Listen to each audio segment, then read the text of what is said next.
Yo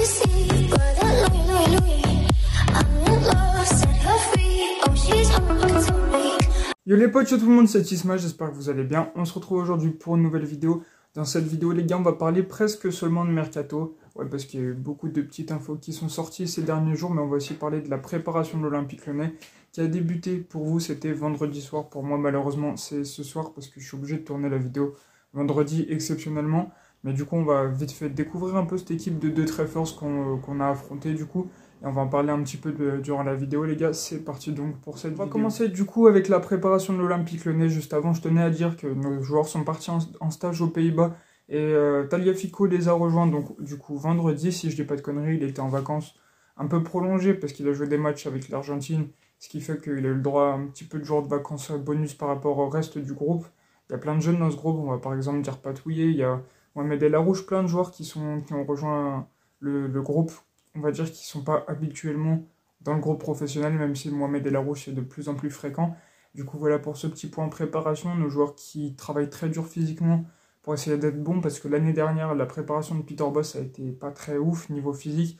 On se souvient que dès le début de la Ligue 1, la fin des matchs a été assez compliquée à gérer, en globalité sur tous les matchs, tout simplement parce que physiquement, on n'avait pas assez bossé.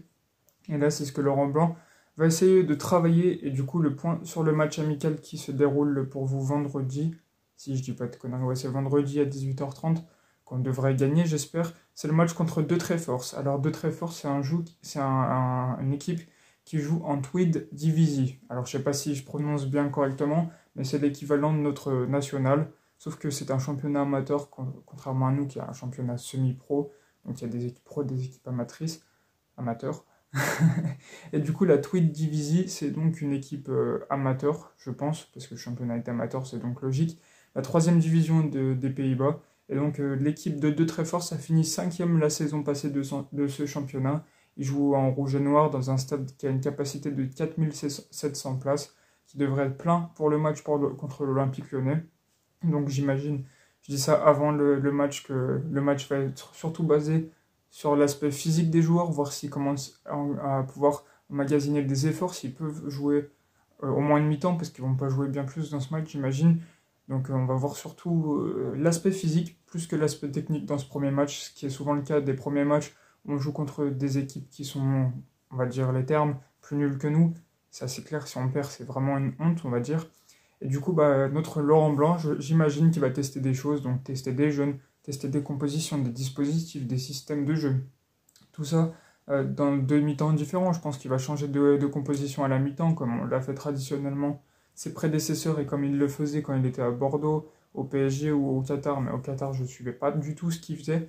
Enfin, en tout cas, voilà pour ça aussi. Et je voulais aussi rajouter que le président de Deux Très Force, quand il a eu l'appel d'un agent lyonnais pour lui annoncer que l'OL voulait les rencontrer en match amical, il a tout simplement cru que c'était une blague, parce que oui, il joue en 3e division néerlandaise, pas connu du grand public, surtout en France. Peut-être qu'aux Pays-Bas, si, c'est un petit peu connu, un petit peu comme nous en national, on connaît quelques clubs.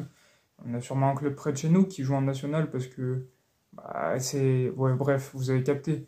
Et du coup, je voulais dire que je me suis perdu. Si, il a cru que c'était une blague, le dirigeant de Très Force.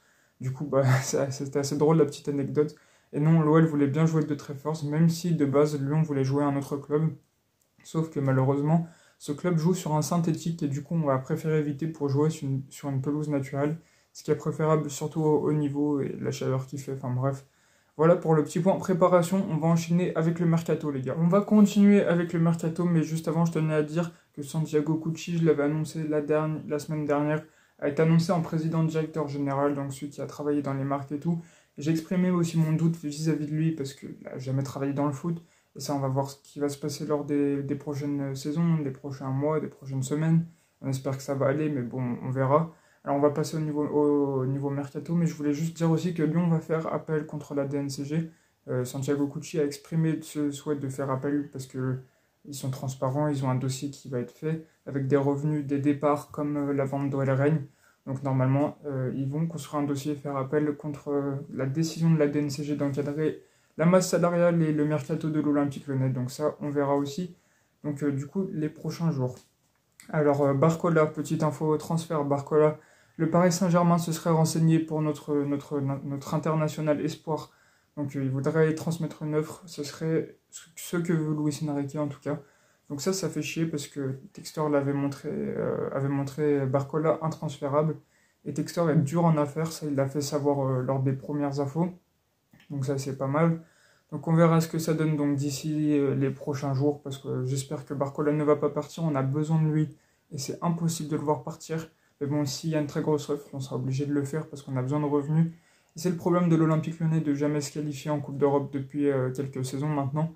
Du coup ça c'est assez compliqué, et ça fait qu'on ne peut pas dépendre avec nos joueurs, on est obligé de les vendre. Et c'est ce qui se passe assez souvent, Guimarães, Paqueta, Memphis qui est parti libre. Enfin bref, du coup, Barcola est annoncé du côté du PSG. On espère que ça va pas se faire, même si pour le moment, il n'y a pas grand-chose de fait. On va continuer et on va commencer donc par l'officialisation. Romain Fèvre, qui est officiellement parti à Bournemouth pour 15 millions d'euros, plus des bonus, plus 10% à la revente. Donc on continue notre dégraissage, tant mieux pour l'Olympique Lyonnais, tant mieux pour Romain Fèvre. En plus, nos alliés n'allaient pas partir, donc il y aurait vraiment trop de concurrence à ce poste avec Fèvre.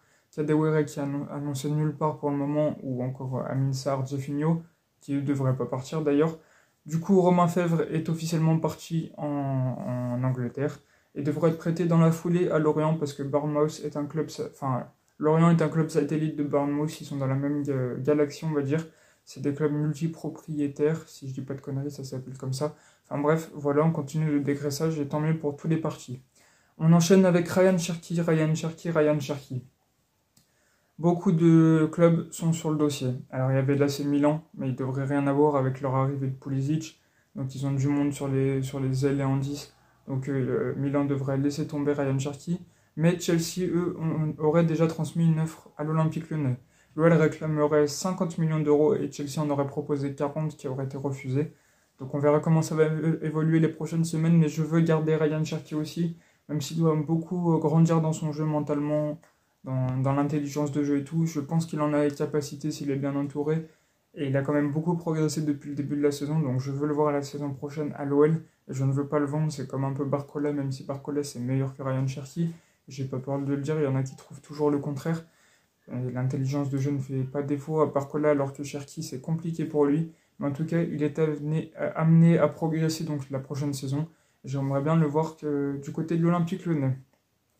On continue, cette fois-ci dans le sens des arrivées. On avait annoncé Renato Tapia en 6, le joueur du Celta Vigo qui a été repéré un peu grâce aux data. Donc pour le moment, ça ne se fait pas. Alors il y avait la rumeur comme quoi la DNCG faisait chier l'Olympique Lyonnais au niveau de ce recrutement. Mais ce ne serait pas forcément eux parce que si Renato Tapia reste encore quelques mois en Espagne, il aurait la nationalité espagnole. Et c'est ce qui gêne parce que Renato Tapia veut obtenir la nationalité espagnole. Donc ce serait ce qui fait qu'il voudrait rester du côté du Celta Vigo. Donc ça reste encore à voir. Donc d'ici la prochaine semaine, on espère quand même que Lyon va mettre la deuxième et qu'il recrute un 6, Tapia ou un autre aussi performant. Ça, on verra les gars lors des prochaines semaines aussi. On continue avec les départs encore. Karl Toko Ekambi qui voulait résilier son contrat avec l'Olympique Lyonnais. Lyon ne veut pas, et heureusement d'ailleurs. Lyon veut le vendre. Et Fenerbahçe semble être les plus avancés sur le dossier. Ils ont l'air assez chauds sur Karl Toko Ekambi. Il y a Beşiktaş aussi en embuscade, donc les clubs turcs suivent l'affaire du Camerounais et on espère toucher de l'argent sur ce dossier parce que ça ferait plaisir. On n'a pas envie de le laisser partir libre. En plus, ça ferait plaisir à Toko Ekambi qu'on résilie son contrat. Donc on va éviter les gars.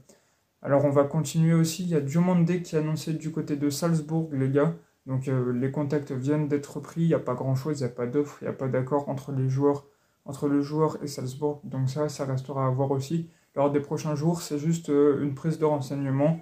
Pourquoi pas un transfert? Moi, je serais pas trop opposé au départ de Diomande qui a fait une mauvaise saison. Même si la saison d'avant était pas trop mauvaise, cette saison a été plus compliquée, donc ça, on verra aussi. Lors des prochaines semaines, il n'y a rien de fait pour le moment. On va finir aussi avec Georges Mikodadze, le joueur du FC Metz qui rêve de revenir à l'Olympique Lyonnais. Il a été formé à Lyon jusqu'en U15. Après, il est parti dans un autre club parce qu'il était trop petit. Après, Metz l'a recruté.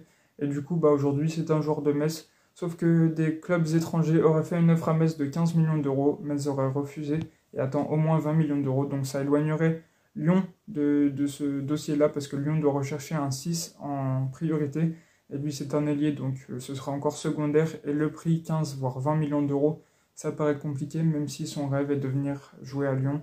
Ce sera peut-être pas pour le moment, pourquoi pas lors d'une année future, mais je pense que Lyon va laisser tomber ce dossier. Voilà pour ça, voilà pour la vidéo les gars, on a fini là-dessus. Dites-moi ce que vous en pensez de toutes ces infos mercato en commentaire. Si vous avez kiffé la vidéo, on se retrouve la semaine pro. N'hésitez pas à liker, à commenter et à vous abonner. Ciao ciao.